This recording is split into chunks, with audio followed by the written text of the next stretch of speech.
It was almost 10 o'clock when Jake checked his watch for the last time. He smiled at himself in the mirror as he put on his jacket. It was getting dark outside, and the cold evening air filled the streets with the noise of passing cars. Today was an important night. His friend Ryan, whom they met in college, finally got the long-awaited promotion. Jake knew that this evening would be a landmark, and he could not miss the opportunity to be happy for an old friend. "I'll be a little later," Ryan told him on the phone this morning.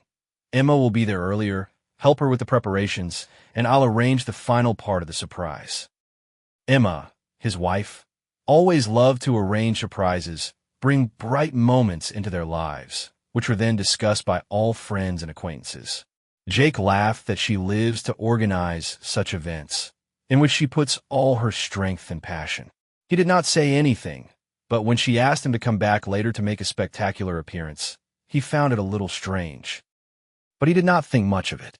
He liked the way she turned ordinary events into real shows. When he arrived at the house, everything was already in full swing. Light from the windows streamed onto the street where the guests' cars were parked. With loud laughter and conversations, music penetrated through the open windows, creating an atmosphere of fun. He got out of the car and took a step toward the front door, but suddenly something made him slow down his steps. She was not there. Somewhere in the crowd of people he expected to see her, his wife. Strange. Jake tried to look for her, but no one paid much attention to him. Several familiar faces appeared. He exchanged a few words with colleagues, but something was wrong in the air. One of the guests, a man in his 30s, with sad eyes and a kind of ordinary expression on his face, approached Jake. He did not know him too well. He was a friend of Ryan S., whom Jake had talked to several times at parties. The man looked out of place, and it seems that there was something in his gaze that was too wary and perhaps guilty. "Emma is upstairs. Would you like to come in?" he said softly, nodding slightly towards the stairs. The slight anxiety that was starting to creep up my back turned into a real chill. Why was this guy, whom he barely kept in touch with, suddenly so careful? Why does he have such a strange expression on his face? Jake forced himself to smile and nod. "She probably finds time for things. I'll go after her," he replied, barely hiding his growing concern. With each step up the stairs, his senses became more and more hazy. At first, he wanted to believe that everything was explained by the usual haste, that Emma was just solving some issues. But when he found himself on the top floor, in the corridor, it was as if he felt the air become denser. He braked sharply when he saw the door of one of the rooms ajar, behind which he could clearly hear laughter and someone whispering. And so, he took a step and opened the door. She was there when Jake saw her. Everything turned upside down. Emma was sitting on the bed in the company of a man Jake knew only casually, whom he had known for at least 5 minutes. They stood side by side, not knowing what to do with the sudden tension in the air, as if they had just performed something forbidden. Emma pulled away from him with difficulty, quickly averting her gaze and trying to get up. The man, who was clearly feeling the same awkwardness as her, got out of bed with a jerky movement and immediately went to the window. Emma did not even have time to hide her emotions. Her eyes were wide open. Her face turned pale as she pressed her lips together as if trying to suppress what she wanted to say. But not a word came out of her mouth. Jake felt his stomach curl into a tight ball. It was like a blow. He understood perfectly well what was going on here. He did not scream.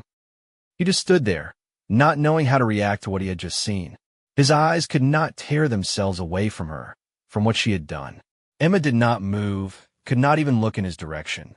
The man at the window stood like a statue, his shoulders slightly lowered. He also did not know what to do. There were no excuses, silence. Jake knew that there were no words that could fix what had happened. He did not say a word, did not ask questions, did not shout, did not try to understand. He just turned around and walked out. Jake walked through the house, feeling the ground become alien under his feet. All that was in his mind was her gaze, her silence. He no longer heard the sounds of music around him as he walked towards the exit. Something inside him broke. He stepped out into the dark night, and the cold instantly chilled to the bone. The morning came hard. Jake was sitting in the kitchen, trying to swallow a piece of dry toast. Emma did not come to the bedroom this morning. He could hear her moving in the next room, but he could not bring himself to approach her. When Emma entered the kitchen, he did not even turn his head. She looked the same as yesterday, and, at the same time, completely different. His gaze swept over her face, but did not linger. He knew she was in pain, but he could not feel it. All he felt was emptiness. Emma stood in the doorway, not knowing where to start. She was obviously expecting something, but she could not figure out how to find the words that would justify her even a little. She went to the table, reached for a cup of coffee, but froze when she noticed how Jake's lips tightened. "Jake, please talk to me." Her voice was low, trembling, but there was some vague determination inside. She was not looking for excuses. She was not trying to justify herself. "I was just looking for a chance." Jake did not say anything. He got up from his seat and stood by the window, his gaze fixed on the emptiness of the courtyard, where traces of the night rain were still visible. He continued to be silent, but his silence was scarier than any speech. Emma came closer and stood next to him, but even in her touch there was something cold, inappropriate. She tried to look into his eyes, but he avoided her gaze. I know you would not forgive me, Jake. I know I ruined everything, but I'm sorry. All I can say is that I was stupid. I did not think, I did not feel." Her voice weakened with every word. Jake clenched his fists. My fingers began to ache from the strain. He turned around, but he was not looking at her. "Did not you think? Seriously? You did not think when—" His voice broke, and he fell silent. He could not speak without feeling the pain tearing at him from the inside out. He saw her faces that very night in the guest room, her expression, her face when she saw him. Everything was coming back with renewed vigor. Emma tried to take a step forward, but he raised his hand again, preventing her from approaching. She felt her own heart begin to beat faster. She had to do something, say something, to get him back. But her words did not move him. "I see not." Jake said it slowly, as if speaking to himself. "I see not believe you anymore, Emma." She gripped the edge of the table, trying to hold herself back. She felt her world crumbling. She could not believe that everything they had built over so many years could collapse overnight. And what would she have to do to get it all back? She did not know. "You do not even want to hear why this happened." Her words echoed in the silence. She noticed how his face paled for a moment, but he turned away again. "What can I hear, Emma? Your excuses?" Jake's voice was as hard as a knife blade. His words penetrated deeply, and he himself did not know how he was able to pronounce them. "You re not even apologizing for what I saw. You just came here, and now you want me to listen to you?" There were tears in her eyes, but she did not want to cry. She did not want to look weak, but her face twisted in pain. "I do not know what happened. I lost myself. I cannot afford it. I thought that he was just a moment. I did not mean to hurt you. You know I love you. You've always been everything to me."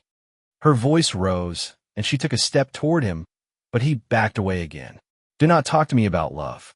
Your love is not what I imagined it to be. If you loved me, you would not have done this." Jake sighed and went to the door. "You made the choice so easily. It does not matter what you say. You chose him." Emma stood there, not knowing what to do.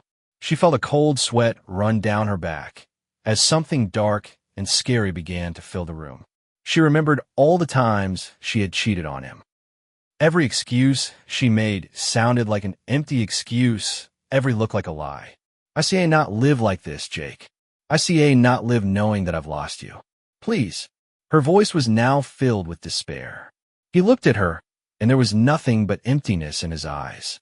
He did not answer. He just turned around and walked out. Emma remained standing in the center of the room, clasping her hands, feeling her own world crumble. Jake did not know exactly when he made the decision. Probably yesterday. All he knew was that he could not look at her anymore. I could not listen to her. An hour later, Emma was standing on the threshold. She had a suitcase in her hands. Her movements were heavy, as if she were carrying the entire weight of her world. She did not look him in the eye, but Jake could see her hands trembling slightly. She wanted to say something, but she could not. The pause dragged on. He expected these words, these emotions, but all she did was just whisper, I'm leaving Jake. Her voice was shaking, but she was holding back tears. She took a step back, leaving his life forever. You do not even want to listen to me, Jake. I understand that.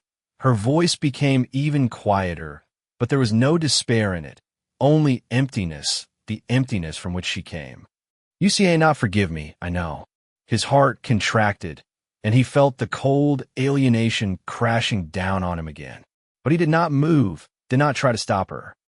He just stood there, looking at her like she was a stranger, like someone who no longer had a place in his life. You rewrite, he said, and his words sounded hollow, like an echo in a dark room. Emma did not answer. She took a step back, her suitcase sliding softly across the floor as she turned, ready to leave. Her movements seemed to be mechanical, devoid of any life. Jake watched her leave his house. He saw her get into the car and drive away. But there was no relief, no sense of victory. There was only emptiness. He returned to the house and, as if in slow motion, felt the wall between him and everything that had once been his life getting thicker. The man who once believed in love was now sitting alone, without anything. He had lost her, and he did not know what to do next. The moment when he made his decision had already been passed. Now, there was only one thing left to do: live with it. How do you live with something that no longer exists? It's been 3 months since Emma left. 3 months later, Jake seemed to have learned to breathe again. He was the same person, but somehow different at the same time. Time has become strange, like a fog that does not dissipate, but simply absorbs everything around. He still woke up in the middle of the night, feeling her presence, the smell of her perfume, her footsteps on the stairs, her voice, which seemed to always be there, even when he was not. It remained. It was forever. He went to work like a zombie, like a man who was just doing his job, so as not to be completely lost. It seemed to him that the whole city was looking at him, that every face on the street reflected something personal, something familiar. He felt his life empty, and it was a strange feeling. He was used to being alone, but not to this. He knew that he had loved her once, knew that he had once wanted to be with her, but now it was like an alien memory. Emma did not call. Jake did not want her to call. And yet, every morning, when he checked his phone, he felt a strange hope. Maybe she'll all right? Would she try to take it all back again? But there were no messages. He was learning to live anew, step by step. At first, he started running in the morning. It was not to become a better version of himself. He did not believe in such things. He just wanted to feel that his body could do something, that it was still able to move and not be motionless like his heart. One day after jogging, when his body seemed unable to move any further, he noticed a woman on a park bench. She was sitting there with a book in her hands, and his gaze accidentally crossed hers. She smiled, a slight, almost imperceptible smile, but her eyes were clear. She did not ask his name. She just sat and read. Jake continued on his way, but her image remained in his mind. There was something about her presence that was so light. He could not figure out why, but the feeling gave him the strength to move on. The next morning, Jake called the real estate agent. Selling a house, he said without even thinking. He did not know what would happen to him, but he knew that this house could not be his anymore. He knew he needed to get out of it all before he completely drowned in his pain. One evening, when he was sitting on the balcony of his new apartment, with a cup of coffee in his hands, he saw the same woman in the park again. She was passing by, and this time her gaze was not accidental. She stopped and came over. "Hi," she said, her voice soft but confident. "Did you run today?" He nodded, smiling a little. He did not know what to say. But when she sat down next to him and started talking about how she liked this park, how her life had also changed over the past year, he felt something unusual, not love, not desire, just something fresh, something that reminded him of the future. They talked for a long time. Jake felt the air around him fill with lightness. And perhaps it was in this conversation that he felt that his life was beginning to make sense again. Not because of her, not because of other people, but because of himself. He did not know what would happen next, but he knew one thing. He was no longer a prisoner of his past, but there was a shadow inside him. a shadow that no one and nothing could pull out. A shadow of betrayal, a shadow of pain. But he already knew that going further was his choice, and he was ready to go.